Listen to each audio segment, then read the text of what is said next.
안녕하세요, 여러분. 디귿 영상 24번째 시간입니다. 오늘은 모평균의 추정에 대해서 알아볼 거예요. 우리 지난 시간에 모집단에서 임의 추출해서 표본을 뽑는 거 했었죠?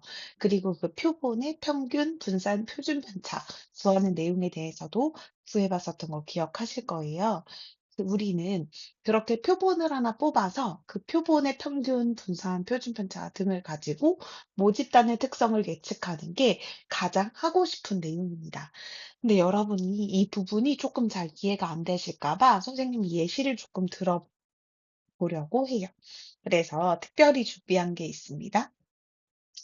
자, 여러분한테 지금부터 뭐라고 얘기를 해볼 거냐면, 여러분이 신입 품질 관리 데이터 분석가 업무를 맡았다고 한번 가정을 해볼게요. 지금 여러분은 초콜릿 쿠키 품질 관리팀에서 근무하고 있는 신규 사업팀이라고 생각해 보시면 좋을 것 같습니다. 여러분 초콜릿 쿠키 먹어본 적 있으시죠? 초콜릿 쿠키는 일반적으로 초콜릿칩이 몇 개씩 들어있는지 혹시 기억나시나요? 오늘은 그걸 검사하는 품질 관리팀의 팀원이라고 가정하고 문제를 해결해 보려고 해요. 오늘의 초콜릿집의 쿠키 생산 라인에 이렇게 컨베이어 벨트가 돌아가고 있는 걸 상상해 주시고요. 오늘 생산량은 무려 85,000 개, 그중에 현재 가동률은 98%로 생각해 보도록 하겠습니다. 여러분은 지금부터 품질 관리팀으로서 품질 관리 대시보드를 한번 작성해 보려고 하는데요. 10개씩 뽑아가지고 과연 초콜릿 칩이 평균 몇 개씩 박혀 있는지를 세는 걸 해본다고 해볼게요. 그럼 선생님이 여기 표본 검사 실행이라고 되어 있는 파란색 버튼을 한번 눌러보도록 하겠습니다. 자, 한 번 누르면 표본의 평균이 나오는데요. 이번에 뽑은 표본은 여기 왼쪽 아래에 검사 완료된 쿠키 보이세요? 이 검사 완료된 쿠키들을 보시면 표본의 평균으로 10개가 평균적으로 있었구나라는 걸 확인할 수 있고요. 두 번째 검사를 해보면 이번에는 10.5개가 있어서 10개랑 10.5개의 평균은 또 10.25죠. 표본 평균의 평균은 10.25라는 것도 확인할 수 있습니다. 세 번째, 네 번째, 다섯 번째. 검사를 하면 할수록 막대가 늘어나고요. 검사를 할 때마다 표본 평균이 왔다 갔다 하는 걸 볼 수 있으시죠? 그래서 이런 식으로 검사 횟수를 조금 늘려보도록 하겠습니다. 10개씩 하는 데는 좀 한계가 있어서 100개짜리 대량 표본으로 100번짜리 대량 표본을 한번 시행을 몇 번 해보도록 할게요. 100번짜리 표본을 시행하다가 보니까 여러분 그래프의 모양이 점점 어떻게 되는 걸 눈치챌 수 있죠? 맞아요. 우리가 알고 있는 약간 종 모양의 곡선에 다가가고 있구나. 정규 분포랑 굉장히 유사해지는구나라는 걸 확인할 수 있습니다. 쌤이 분석하는 거를 한 3,000번 이상 한번 연속으로 해보도록 하겠습니다. 지금 총 2,500번 정도 시행을 했고요. 맞아요. 수천 번 이상 해 봤더니 표본 평균의 평균이 10이 되는 걸 확인할 수 있어요. 매번 할 때마다 평균은 달라질 수 있어요. 제일 작은 표본 평균의 개수로는 약 7.9, 그다음 제일 큰 거로는 12.1 까지 나왔었는데 3,000번 이상 검사를 해본 결과 표본 평균의 평균은 10 이라는 걸 알 수 있고요.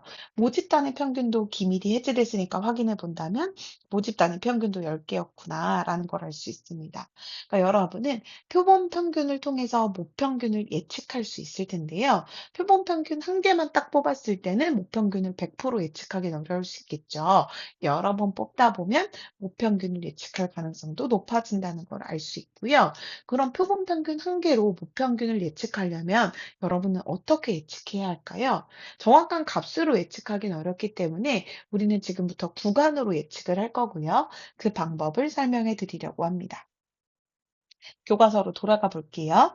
자, 모평균을 추정하는 건 어떤 느낌이냐면요.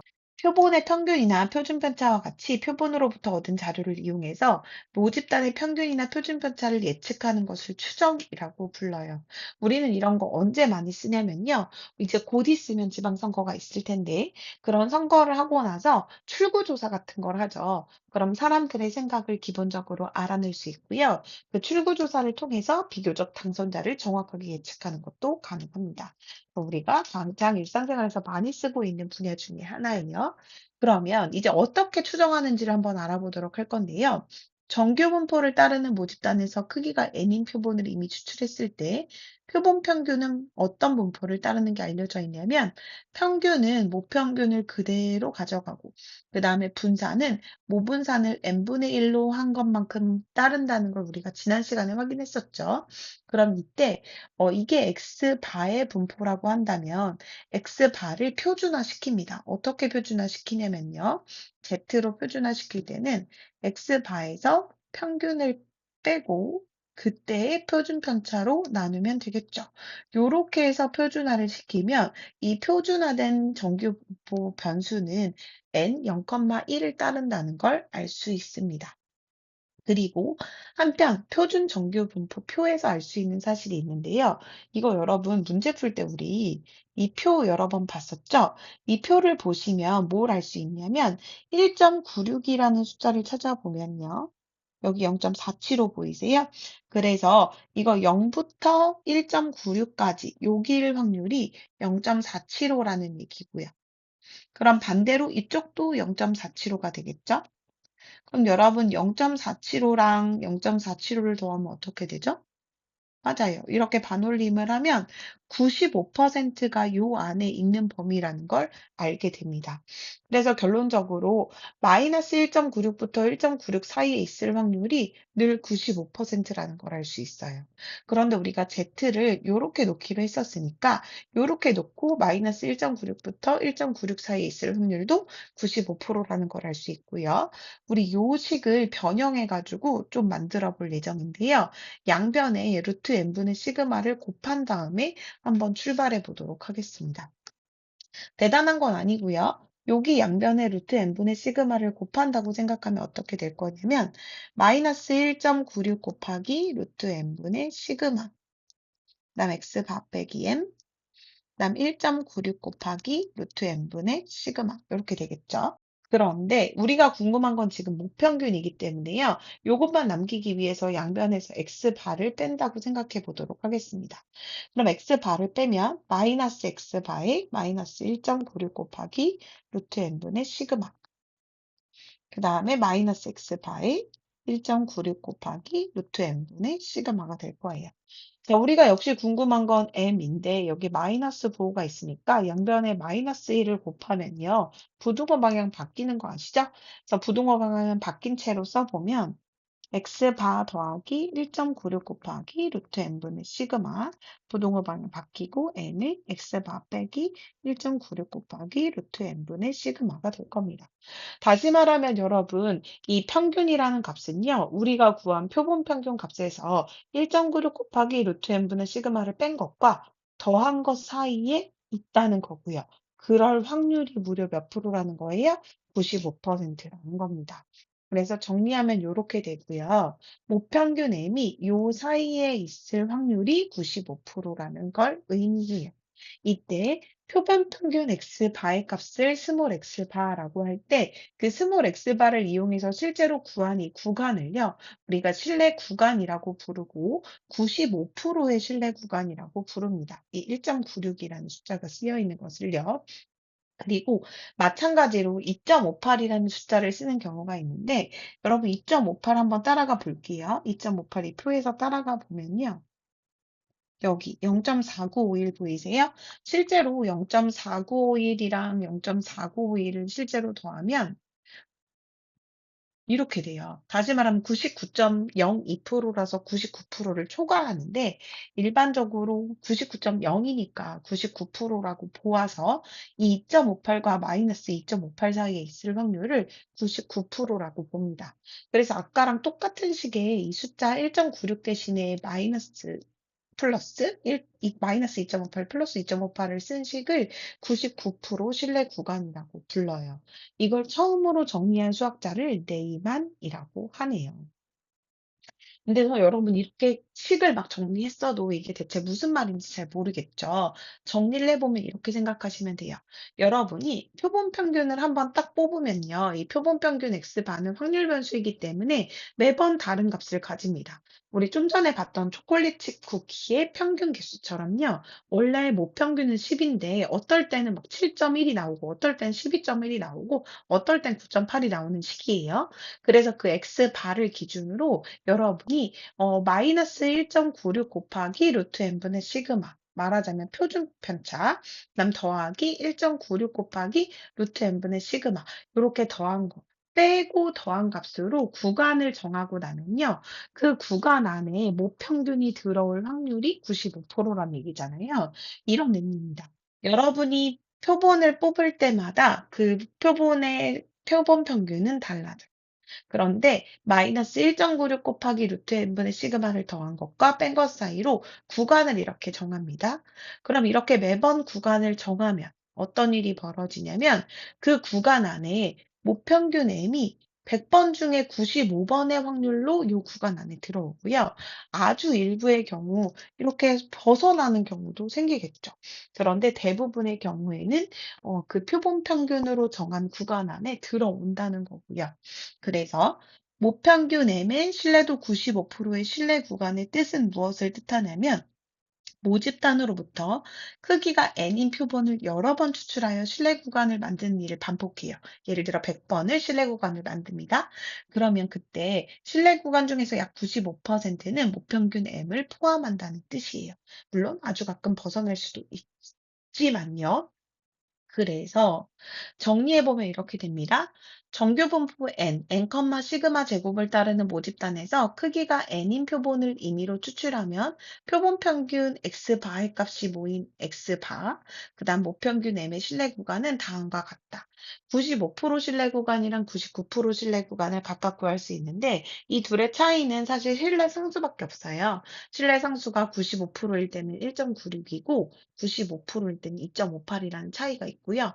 결론부터 말하면 우리가 구한 표본 하나의 표본 평균을 기준으로 1.96 곱하기 루트 n분의 시그마, 1.96 곱하기 루트 n분의 시그마를 더한 것과 뺀 것 사이로 구간을 하나 만들면 이 구간 안에 모평균이 쏙 하고 들어올 확률이 95%다. 이런 뜻이라는 거예요.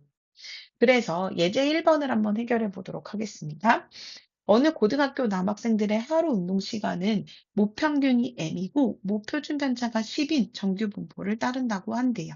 자, 그럼 이걸 한번 정리를 해보면 어떤 상황이 되는지 한번 찬찬히 써볼게요. 어떤 고등학교 남학생들의 하루 운동 시간, 이 하루 운동 시간을 X라고 한번 두도록 하겠습니다. 그럼 모평균이 M이고 모표준 편차가 10인 이런 정규 분포를 따르는 거예요. 그런데 이 학교 학생들 중에서 몇 명을 추출하냐면 25명을 이미 추출했어요.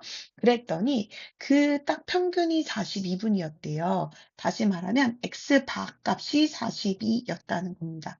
근데 이 원래 X바라는 녀석의 평균은요. 평균이 원래 모평균을 따라가고요. 그다음에 아시겠지만 표준 편차는 요거와 요거의 관계로 나타났던 거 기억하시죠? 즉 원래 표준 편차 100을 25로 나눈 다시 말하면 4가 된다는 걸 알고 있어요. 정리해서 쓰면 2의 제곱이라는 걸 알고 있습니다. 이때 우리가 원하는 건 이 학교 남학생들의 하루 운동 시간의 모평균 M을 우린 이걸 아직 모르니까 신뢰도 95%로 추정하라는 거예요. 근데 우리 신뢰도 95%로 추정할 때 신뢰 상수가 1.96이었던 거 기억하시죠? 그래서 여러분 이 식은 어떻게 정리하시면 되냐면 x바를 기준으로 1.96 곱하기 루트 n분의 시그마 여기선 2죠. 그 다음에 다시 x바를 기준으로 1.96 곱하기 루트 n분의 시그마 이렇게 계산을 하시면 됩니다. 일단 x바는 42를 집어넣으면 되니까 42 빼기 3.92 와 그다음 42 더하기 3.92 이렇게 계산하시면 되고요. 그래서 계산을 해보면 m은 오른쪽은 45.92, 왼쪽은 38.08이라는 걸 알 수 있습니다. 그래서 여러분 이게 어떤 의미냐면 여러분이 표본을 하나 뽑아서 측정한 값이 평균이 42인데 남학생들 전체는 요 사이에 들어올 확률이 95%다. 이런 뜻이라고 생각하시면 돼요. 할 수 있겠죠? 한 문제, 마지막 문제를 하나 더 볼 건데요. 그 전에 한 가지 보고 갈 게 있어요. 자, 여러분 좀 전에 보았던 요 식에서 문제가 하나 있는데요. 여러분이 지금 모집단의 크기가 n인 표본을 뽑아 가지고 모평균을 추정한다는 건 모평균 m을 안다는 거예요, 모른다는 거예요? 그쵸. 모른다는 거죠. 근데 여러분 모평균도 모르는데 모표준 편차를 안다는 보장이 있을까요? 없을까요? 사실 모르는 게 정상이죠. 평균도 모르는데 표준 편차를 어떻게 알아요? 그래서 일반적으로는 얘를 모를 때 얘도 모르는 게 더 정상적입니다. 근데 그걸 알아야 추정을 할 수 있다는 건 큰 문제잖아요. 그래서 수학자들이 하나 더 알아낸 게 있습니다. 일반적으로 모평균의 신뢰 구간을 구할 때 모표준 편차 시그마를 모르는 경우가 훨씬 더 많죠. 이때 표본의 크기 n이 충분히 크면 표준 편차인 S 값으로 모표준 편차를 대신해도 된다는 게 알려져 있어요. 그래서 n이 충분히 크면 모표준 편차 시그마 대신에 표본 표준 편차 S를 사용해서 신뢰 구간을 구할 수 있다는 게 알려져 있습니다. 그러니까 다시 말하면 우리 이거 몰라도 걱정할 필요 없고 n이 충분히 크다면, n 값이 충분히 크다면 여기에 표본 표준 편차 s를 넣어도 된다라는 게 알려져 있다는 거예요. 그래서 그거와 관련된 문제 이제 이번 하나만 마지막으로 더 풀어볼게요. 자, 어느 회사에서 생산되는 휴대전화 배터리의 사용 시간은 정규 분포를 따른다고 한대요. 그러면 이 휴대전화 배터리 사용 시간을 X라고 한번 놓도록 하겠습니다. 이 회사에서 생산된 휴대전화 64대를 이미 추출해서 배터리 사용 시간을 조사했더니 평균이 8시간이고 표준 편차가 1시간이었대요. 이 휴대전화 배터리 사용 시간의 모평균을 신뢰도 95%로 추정하래요. 그럼 잘 봐요, 여러분. 지금 이거 어떤 상황이냐면 어떤 회사에서 생산되는 휴대전화 배터리의 사용 시간을 X라고 하면 그거의 평균을 몰라요. 그다음에 표준 편차도 몰라요. 이런 상황입니다. 근데 거기서 휴대전화 몇 개를 추출한 거냐면요. 64대를 추출한 거예요. 64대를 추출했어요. 그러면 이 64대의 평균은 당연히 평균이 모평균을 쫓아갈 거고요. 그다음에 표준 편차는 8분의 시그마 전체의 제곱이 된다는 게 알려져 있죠. 그럼 선생님 대체 이 평균은 뭔가요? 라고 물어보실 수 있겠죠. 이 평균이 뭐냐고 물어보신다면 이 평균은요. 여기서 구한 x가 한 개가 8시간이라는 거고요. 여기서 시그마가 아니라 표본 표준 편차가 1시간이라는 거예요. 그런데 여러분 지금 N64는 충분히 큰 숫자라고 생각할 수 있을까요? 맞아요. 30 이상이면 충분히 큰 숫자라고 생각할 수 있어서 우리가 지금 생각한 이 표본 표준 편차를 여기다 넣어서 구할 수 있다는 게 알려져 있습니다. 그럼 여러분 95%로 모평균을 신뢰 구간을 측정해 보려면 우리가 구한 x 바 빼기 1.96 곱하기 원래 루트 n분의 시그마인데 시그마 자리에 s를 이렇게 넣어도 된다는 게 알려져 있는 거예요. 그럼 여러분 x 바 자리에 8 넣고 그 다음에 s 자리에 1을 넣어가지고 계산을 하시면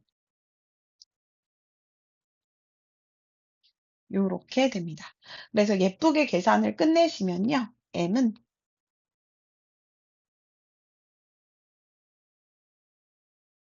요런 식으로 계산이 된다는 게 알려져 있어요.